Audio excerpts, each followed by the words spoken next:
Well, with regards to your explanation of the origins of fear, here's my problem with your explanation. Okay. We know there's a direction for evolution and towards love. Right. So then why would consciousness create such roadblocks as fear that you have to grow up to unpack it so you can move towards that direction? Okay. It doesn't create it. It doesn't create it at all. The individuated units of consciousness that are players in the virtual reality create it because they have free will. The only thing the larger consciousness system could do to prevent that would be to take away their free will and tell them what to do, and then the whole game's over. Nothing works, nothing evolves, everything's stuck. It had to create these individuated units of consciousness to begin with because that gave it more growing space in evolution. So for them to evolve, you have to let them interact. And to let them interact, they made the decisions, bash the other guy in the head or whatever. They made these decisions that started building up fear. The large consciousness didn't make it and say, hey, you guys start with fear. They were just consciousness. They started wherever they were, and then they made choices. They just didn't make very good choices because they just had never grown up very much and still had that in them as a possibility. So it's not that fear wasn't created. There's nothing the system could do to prevent it. You got to start someplace, and you have to start from wherever you are, and wherever they were was what they had developed and evolved in a chat room. And once they got the hard problems, consciousness is getting the feedback from the avatar. That is creating fear in consciousness? No, the consciousness, the free will awareness units, or the subsets of the individual units of consciousness, they're making poor choices. They're evolving towards fear. Rather than seeing the guy, with this thing that they wanted, rather than going up and say, hey, where'd you get that? And could you show me how to make one? And maybe if we got together, we could make more of them and pass them out. It said, I want that. Made a different choice. It could have made the other choice if it wanted to. It didn't. It made the self-centered choice because it had never grown up out of self-centered, never had a challenge about being self-centered. It was just in a chat room, and self-centeredness was okay. It was probably even preferred. You see? So the system didn't produce any fear. The potential for fear was there. The consciousness playing those avatars made choices toward self-centeredness and fear. That's where that fear came from. It was those choices that were made. They identified 100% with that avatar, because once you log on, everything you experience is what that avatar does. So isn't that the crucial problem, identification with the body? Because once you disidentify, then you are just consciousness and you're free and you won't have those fear. Right, they were identified with that. So when I was walking out to the restroom, I heard you say the only non-virtual reality is consciousness. Why not study that?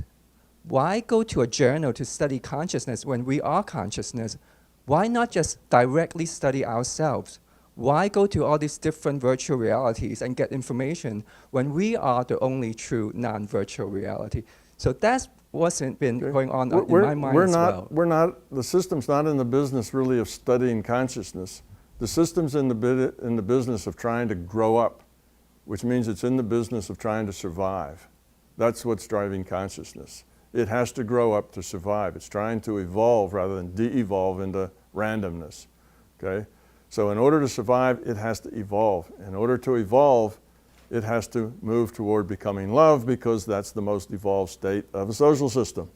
Well, in a chat room, it just wasn't making very much progress, okay? So it creates a virtual reality where it can make more process, because now it has choices that matter. Progress can be made. Moral choices that matter, choices can be made for growth. So it puts players in there. Now, if you don't immerse the players, if the players are like, oh, it's a game, okay, well then it's not taken seriously. It's not a real choice. And it really doesn't matter either. It's like now us playing World of Warcraft. It doesn't matter that your elf gets crushed. You go get another one, you bring him back. It's not a serious thing. Well, that isn't going to help you grow up. You're going to be the same self-centered consciousness without any challenges. The only way to make a system where it's going to grow itself that's going to evolve is to give those players total immersion to where they identify with those characters, and now those choices matter. Those choices are life or death to that free will awareness unit that's playing that character, because it identifies itself as that character, because that's the only input it gets is that character. Now the choices are real. Now they're real moral choices, and the way they made them was very self-centered, because the potential for making poor choices was always there because they had free will. The more poor choices you make, I mean, once he bashes somebody with a head, that creates fear. Once they have to deal with the tiger, that creates fear. So the fear gets created, and the fear gets spread around, and everybody's fighting with each other, trying to win the game, and it de-evolves. In a sense, it de-evolves, but it didn't really, because they weren't evolved in the first place. They were just in a chat room. They really weren't all that evolved. They were still very unevolved units of consciousness, and they just showed it. It just came out when it was challenged in this virtual reality. So it's not that the system gave them fear. It didn't give them anything they didn't already have. They created that because that's what they were. And now they had a chance to outgrow it. Before, in the chat room, there was almost no chance that they would ever outgrow it. Evolution was minuscule. Here was a chance. Okay, it got off to a horrific start, but now they had a chance to go somewhere with it. They could bash each other around until they one day looked around and said, this isn't working. Why don't we cooperate? You see?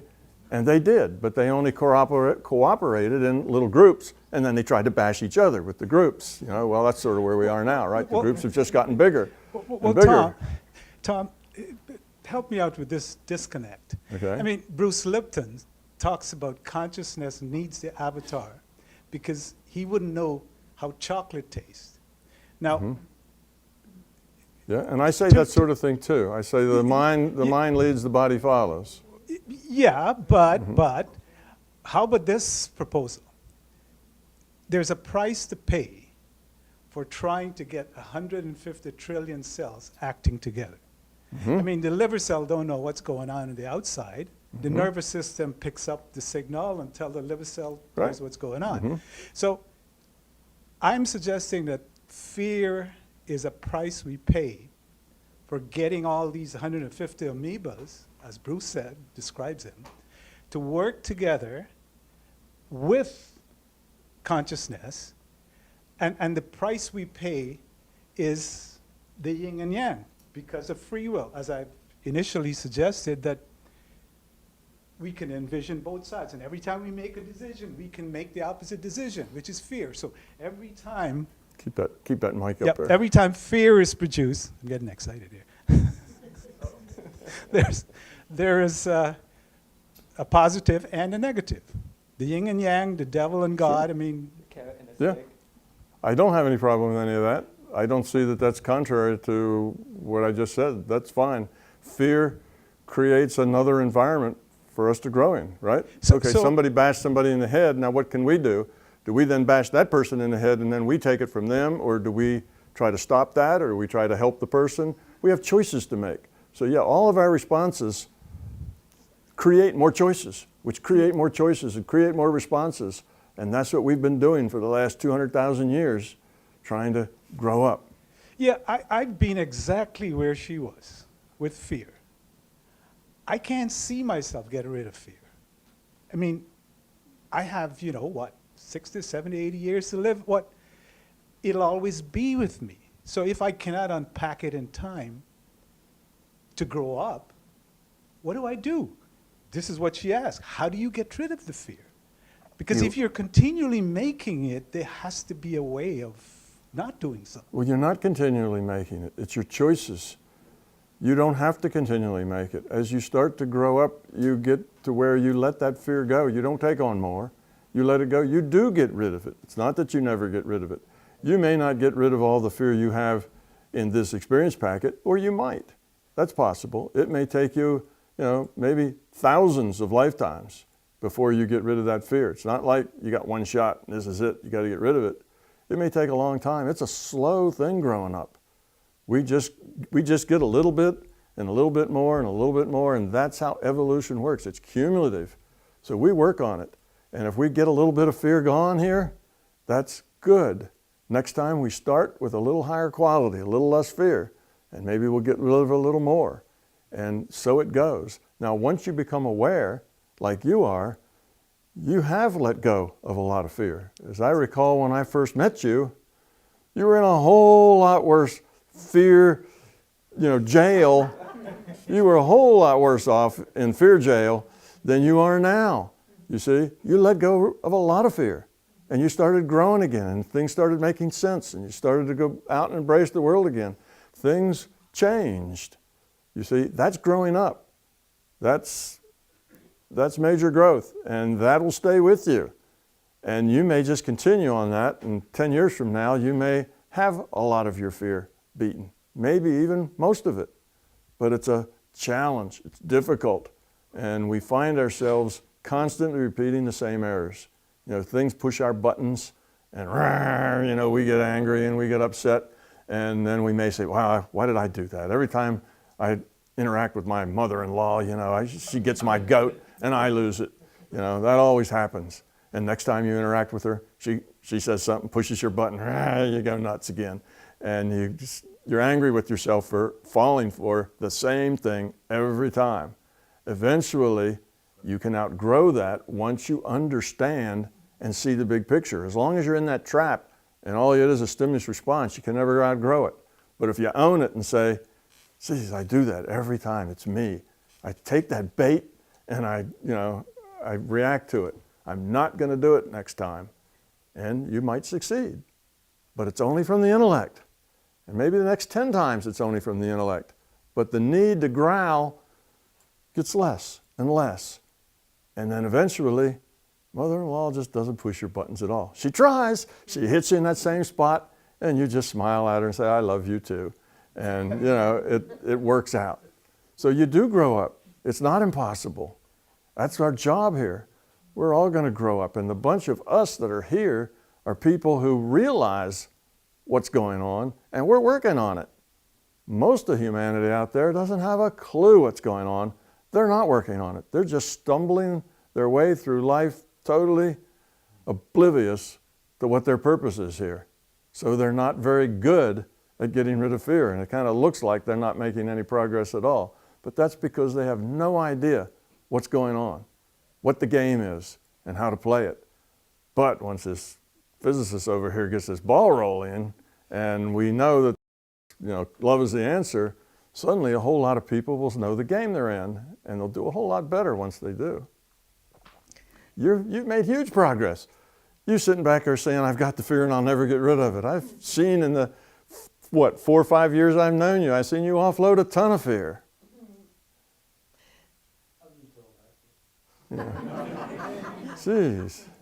Actually, I'd like to say that that's probably the most hopeful thing for me is this discussion that we've had right here. Because as you were talking about that, I was going, you must have faced things in your life that were fearful and you got through them. And the example that I gave a little bit as a joke was scuba diving. I didn't swim well, and I always thought scuba diving I would drown myself. And I took scuba diving, and I jumped in, and I went 110 feet down, and it was scary. It was really scary.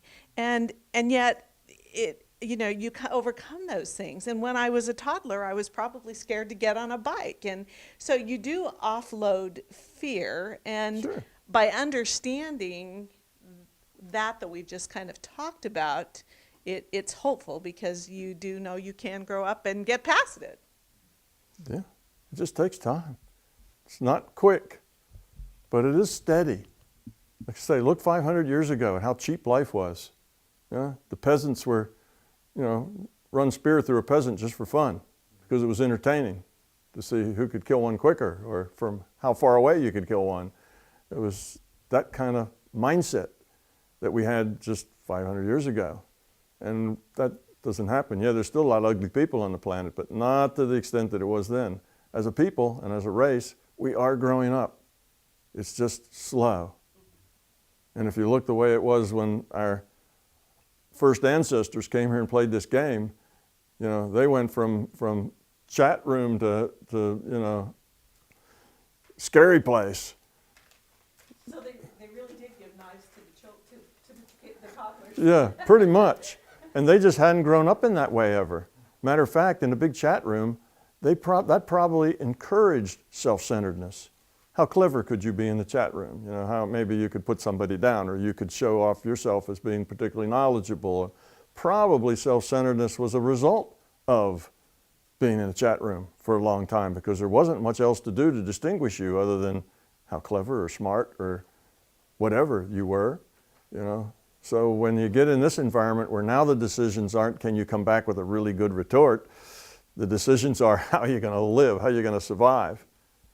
And you really need to survive because you identify as that avatar.